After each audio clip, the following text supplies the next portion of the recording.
ఇక్కడేం చేస్తున్నావు? అది అమ్మ కోసం వెయిటింగ్. అవునా, రేపు సండే కదా, స్కూల్కి హాలిడే కదా, ప్రోగ్రామ్ ఏంటి? ఇంకా ఏం ఆలోచించలేదు.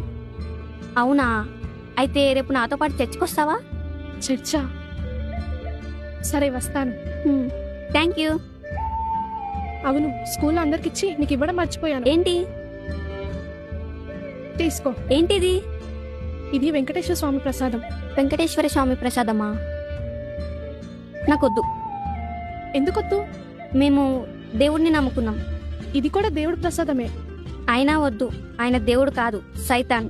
నేను నీ మీదున్న గౌరవంతో రేపు చర్చికి రావడానికి సిద్ధపడ్డాను.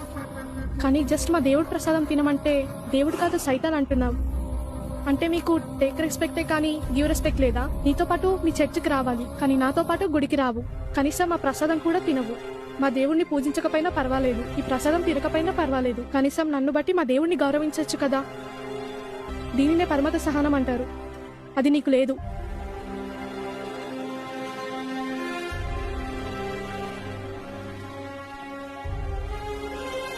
ఓయ్, ఒక్కటి గుర్తుపెట్టుకో, హిందువులంటే ఓర్పు సహనం మౌనంగా ఉంటారనుకుంటున్నావేమో. మేము నిద్రపోతున్న సింహాలం, లేపద్దు. మా ఆత్మగౌరవం ఒక్క పిలుపుతో భారతదేశం దద్దరిల్లిపోతుంది. అదే జై శ్రీరామ్.